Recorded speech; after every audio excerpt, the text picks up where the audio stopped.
Hey guys, welcome you all to Be Educare. This is Kundan here. सो इस session में हम discuss करने वाले हैं अपने रीजनल रूरल बैंक के बारे में। ओके।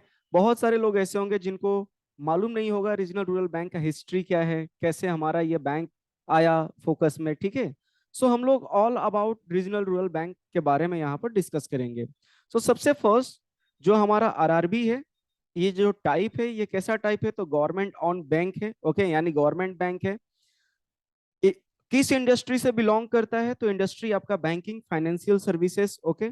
सो बेसिकली यहाँ पर आपका हो क्या रहा है, ये जो मैं पॉइंट ऐसे लिखा हूँ इसका मैं थोड़ा सा आपको बता दे रहा हूँ कि ऐसे मैंने पॉइंट क्यों लिखा है।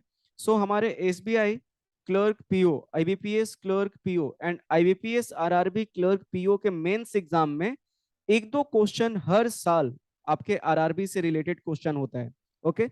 तो ये जो क्वेश्चन है ये आपको इस तरीके से याद रखने कि आरआरबी का जो टाइप है वो कैसा है, तो गवर्नमेंट ऑन बैंक है। किस इंडस्ट्री से बिलोंग कर रहा है, तो बैंकिंग फाइनेंशियल सर्विसेज। ओके। कब फाउंड हुआ, तो 2 अक्टूबर 1975 को फाउंड हुआ था। जो नंबर ऑफ लोकेशन है वो है 21,871। इसके प्रोडक्ट क्या क्या है, तो ये आपका retail banking, corporate banking, investment banking, mortgage loan, wealth management, debit cards, UPI, internet banking, mobile banking, finance and insurance. यानी जो बाकी की नेशनलाइज बैंक करती है वो सारी काम हमारी रीजनल रूरल बैंक भी करते हैं। ठीक है। जो ऑनर है, इसमें गवर्नमेंट ऑफ इंडिया का स्टेक 50% है, नेशनलाइज बैंक 35% है। नेशनलाइज बैंक से यहाँ पर मतलब ऐसा है, लीडर बैंक का मतलब कि जिस डिस्ट्रिक्ट में आरआरबी ओपन हो रहा है उस डिस्ट्रिक्ट का जो सबसे बड़ा बैंक होगा वो बैंक नेशनलाइज, वो बैंक लीडर बैंक कहलाएगा उस आरआरबी के लिए। तो जो नेशनलाइज बैंक है यानी लीडर बैंक है उसका यहाँ पर 35% का स्टेक रहता है और स्टेट गवर्नमेंट का 15% का। ओके। जो पेरेंट है वो मिनिस्ट्री ऑफ फाइनेंस है, government of India. Next page हम लोग डिस्कस करते हैं तो रीजनल रूरल बैंक के बारे में और अच्छे से हम लोग समझेंगे यहाँ पर। तो जो हमारा रीजनल रूरल बैंक है वो आपका government on schedule commercial banks of India है। ओके। किसके ऑनरशिप में है, तो ministry of finance, government of India. Okay.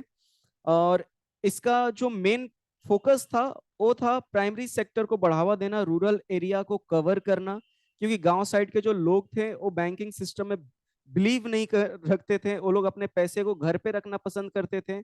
तो वैसे लोगों से बैंक में पैसा जमा करवाना ताकि हम इकोनॉमी तरीके से, मतलब पूरा का पूरा इंडिया वेल्दी बन सके, इसके लिए आरआरबी का निर्माण किया गया था। ठीक है। सो जो आरआरबी है ये आपका जैसा कि मैंने बताया सारे टाइप की बैंकिंग सिस्टम यहाँ पर रखती है। सो जो मनरेगा वर्कर हैं उनका जो पेमेंट है वो आपका आरआरबी के थ्रू होता है। ओके। तो आरआरबी के ये सब वर्क है, distribution of pensions, providing para banking facilities like locker facility, debit and credit card, mobile banking, internet banking and UPI services. Okay. अभी आते हैं हिस्ट्री पर।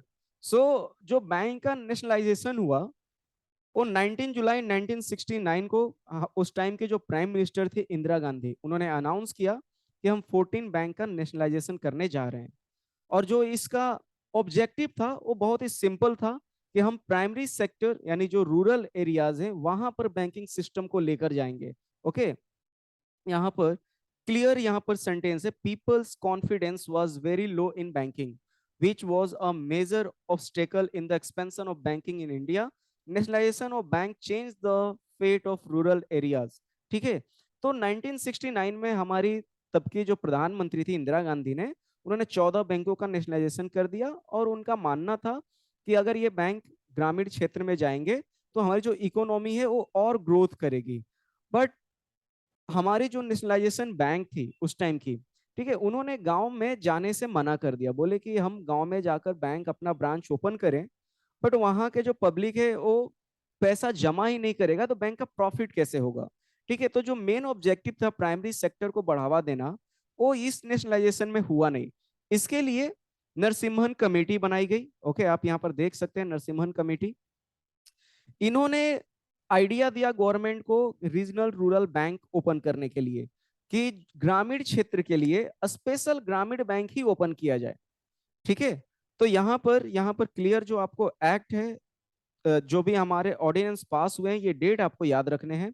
सो regional rural banks were established under the provisions of an ordinance passed on 26 September 1975 and the RRB Act 1976 to provide sufficient banking and credit facility for agriculture and other rural sector. As a result, 5 RRB were set up on 2 October 1975 on the recommendation of the Narsimhan Committee on Rural Credit during the tenure of Indira Gandhi government. So, Indira Gandhi उस time की हमारी तत्कालीन प्रधानमंत्री इंदिरा गांधी जी थी. Okay. Narasimhan committee ने recommendation दिया कि ग्रामीण क्षेत्र के लिए ग्रामीण बैंक ही ओपन किया जाए, क्योंकि जो नेशनलाइज बैंक है इनका भी कहना एक हद तक सही है.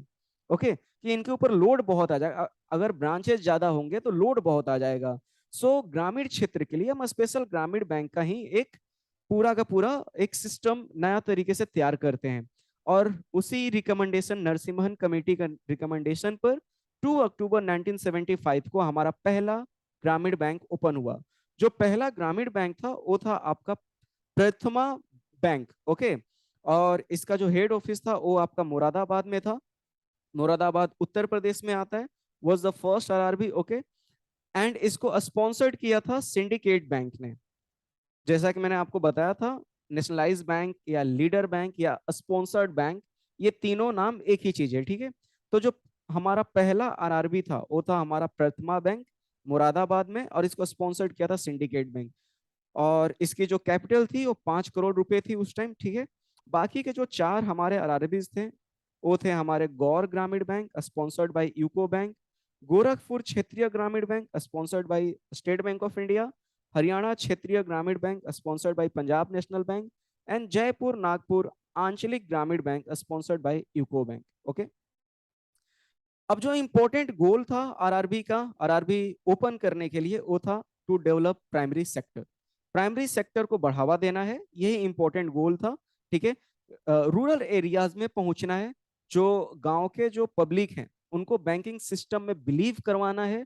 ओके. कि बैंकिंग में अगर वो बैंक में पैसा रखते हैं तो सबसे फर्स्ट कि उनका पैसा सुरक्षित है, और उसके उनके पैसा जब वो रखेंगे इसके बदले में उनको इंटरेस्ट भी दिया जाएगा. तो जब वो बैंक में अपना पैसा रखेंगे तो उनको प्रॉफिट ही है, लॉस नहीं है. तो ये लोगों के मन में विश्वास दिलाना, ये सब काम था हमारा आरआरबी का. ठीक है. आरआरबी को रेगुलेट कौन करता है? तो आरआरबी को रेगुलेट करता है नबार्ड. ओके. नबार्ड का full form national bank for agriculture and rural development. अब रिकैपिटलाइजेशन यहां से हम लोग समझते हैं. तो 2009 में जो यूनियन फाइनेंस मिनिस्टर थे उन्होंने देखा कि जो आरआरबी जो है, बहुत सारी आरआरबी ऐसी हैं जो अपना सीआरएआर को मेंटेन नहीं कर पा रही है. सीआरएआर क्या है? Capital to risk weighted assets ratio. इसको मेंटेन नहीं कर पा रही है. ओके. तो एक कमेटी बनाया गया सितंबर 2009 में, और इसके चेयरमैनशिप थे केसी चक्रवर्ती, जो उस time deputy governor of reserve bank of India थे. ठीक है. उन्होंने एनालाइज किया इस चीज को, और उन्होंने बोला कि 2012 तक कम से कम जो आरआरबी का सीआरएआर वो 9% होना चाहिए. ओके. 9% होना चाहिए. उन्होंने ये सारे आरआरबीज को बताया, और ये जो कमेटी है इन्होंने अपना रिपोर्ट सबमिट किया मई 2010 में. उसके बाद अब क्या हुआ कि बहुत सारी ऐसी आरआरबीज थी जो इस डेटा को अपना कवर नहीं कर पाई, और इससे हुआ क्या कि हमारी जो आरआरबीज थी, जो आरआरबीज के नंबर थे वो अब धीरे धीरे कम होने लगे हैं.